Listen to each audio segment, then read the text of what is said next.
Hey everybody, the sun is sunning today. Do you hear me? So I came on here just to grab some encouragement and hand it out to my fellow special needs parents out there. What I realized is, so I've been looking for reliable childcare for my daughter for over a year. And what I've realized is it's like we basically have to sell our kids to the people who are supposed to be receiving them in fear that they won't take them, right? What I mean by that, because let me explain. I'm calling places, I'm looking into places, and everything seems amazing, right? And it's like, oh my gosh, she's gonna do so great here, it's gonna be amazing, it's gonna work. And then they see her paperwork, and her paperwork says cerebral palsy, epilepsy, brain damage, stroke, right? Her paperwork says autism and ADHD. Her paperwork says, she's died 4 times and life support 7 times. Her paperwork says she's just had her 19th surgery. Her paperwork says so much, but it actually doesn't necessarily completely show you a picture of who my kid is, who this kid is back here with these headphones on watching Bluey. It doesn't tell you that, she is like real cool. It doesn't tell you that she's smooth. It don't tell you that she follows directions. It tells you all the bad stuff. And don't get me wrong, it's the facts, but it just doesn't make it. People don't want to take care of our kids. So it's hard for us to be working parents, or like myself, a working single parent. You know what I mean? I got other kids. I got kids in college. I have, grown children. I have a grandson. Like, it doesn't tell you the total picture. So when it comes to looking for assistance, they find all the reasons in the world to not help. I mean, to the point where I'm like, but if you would just meet her. And I found myself doing this a week ago. Literally last week, Monday, I get a phone call. I've been waiting for this phone call. Now, I've gone to this daycare in my local area. I've gone to this daycare. I've toured the daycare. Everything was great. All the teachers are like, oh man, this is gonna be great. Yeah, Journey will do good in this classroom. All the things. We just have to wait for the owner to get off of vacation. She'll be in next Monday. I've gone, I filled out the application. I gave everything. I gave her shot records. I gave everything necessary, right? And then I let them know where she goes to school at so that they can pick her up. And everything is going great. So I'm like, oh God, I feel like I found something amazing. And then the owner gets back, and she wasn't there for the meeting that I was there for with the teachers. She was on vacation, and she had actually just left that day. And they said, well, she'll be back in a week. So I wait. I'm in anticipation. I go back. I've returned all the application, the paperwork. At this point, I'm waiting. I'm just going to go ahead so I can give you guys a money order so this registration can be done. My kids starting school next week on Monday. So I'm like, okay, this is 2 weeks in advance. So I'll let her come for the last week, get acclimated a little bit better. And then we're going to start this daycare. And then I get a call from the daycare provider, like the owner, like, oh, we can't do it. And I'm like, you can't? She's like, no, she just has too many issues, and it's not her, it's just we don't have the staffing to accommodate her. And I said, well, what accommodations would you need for her differently? Because in speaking to the teachers, they were able to accommodate her, easily. So what's wrong with the accommodation? And she's like, oh, she just has so many needs. And I said, she really doesn't. She has history. Right? But as far as consistent needs, you gotta bring her in, tell her, hey, go to the bathroom. She'll go to the bathroom, and then she's gonna go in the back and she's gonna chill with the other after schoolers. And then if snacks are a problem because of her allergy to dairy, a milk protein allergy, I can provide all of her snacks and all of her after school things. If that's a problem, I'll take it upon myself to provide all the things that are needed.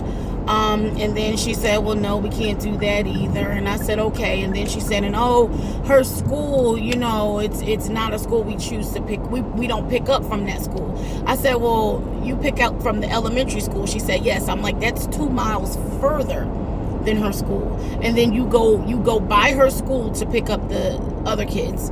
And then you come back past her school to go pick up from 2 other schools. And then they say, oh, well, we got to pick up all these schools at 2:30. And I'm like, right, but she doesn't get out until 3:30. And every time she had something to say, I had a rebuttal, because why would this not work? And she said, well, we can't do that. And I said, it's okay, because of the location and the distance to her school, her bus, all I have to do is put in the change information. Her bus will be able to drop her off at aftercare, so you guys wouldn't have to pick her up at all. The bus can drop her off because of location, and it won't be a problem with that either. And I heard Holy Spirit say, just stop. So I said, okay. But it broke my heart, because I'm trying to give you all the best parts of my daughter, right?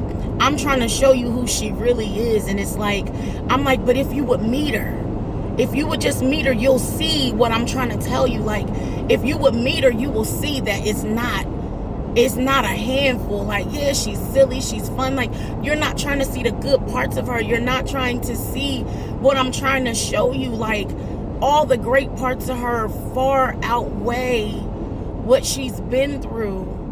And I had to think about that thing when Holy Spirit said, just stop. Y'all, I had to just take a deep breath and say, okay, don't worry about it. I said, I understand that it boils down to you don't want her. And I understand that, because she's not for everybody. So I had to say thank you. I had to say thank you. All I could say was thank you. And I pray the best for you and yours. And then she says, oh, thank you so much. And it was like a breath of fresh air that she took, because I wasn't wrong, right?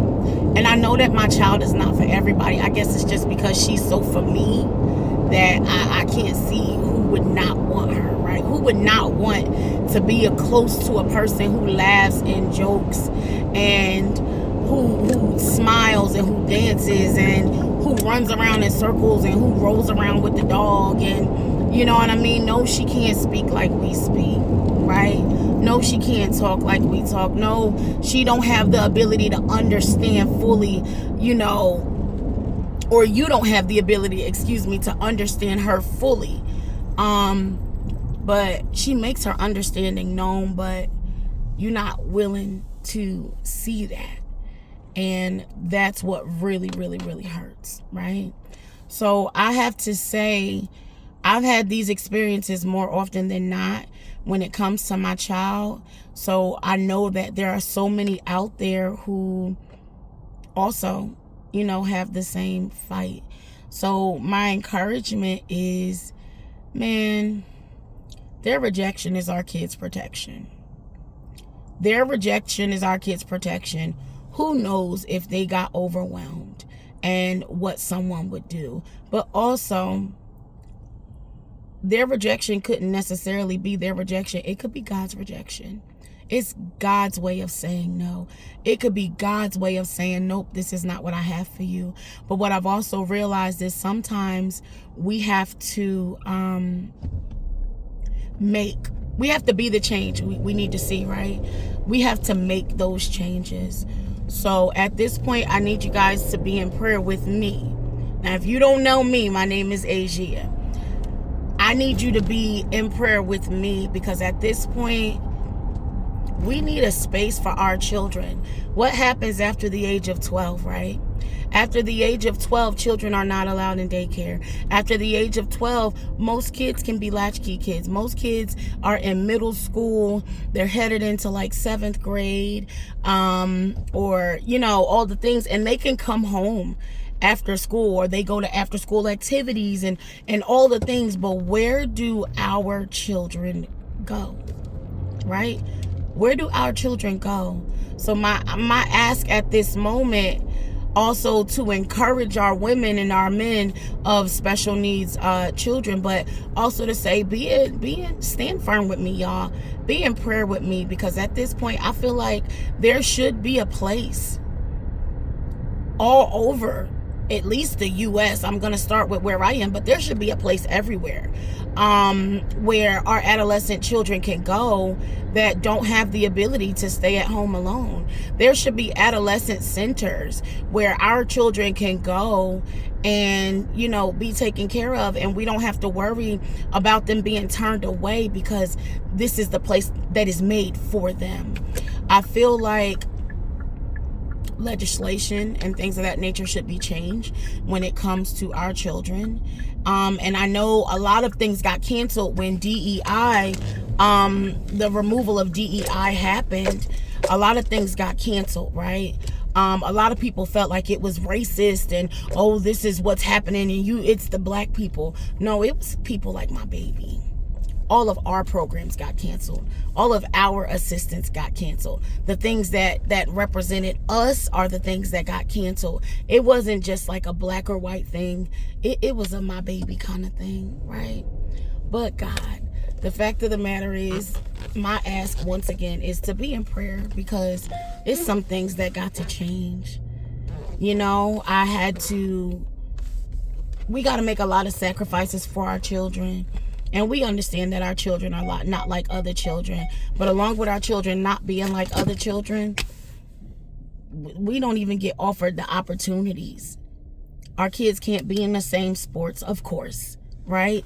But what about the sports leagues that will receive my baby?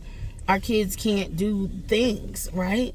But unless you're a part, or you know somebody that knows somebody, it's really hard to get our children involved. Even where the PTA was concerned, I said, hey, what do we have going on or planned this year that my kid can attend? Because I my kid is in a SPED classroom. And the lady told me, and she was the president of the PTA, we don't have anything that she can do, but she can come and she can watch. Give me my $5 back. I'm not joining. Y'all, let's be in prayer, because it's a lot of things that need to change. And because we have to be the change that we need to see, it's a lot of changes that the Lord is going to have to help us make. All right. I love y'all so much. Y'all have a blessed day, because I'm out.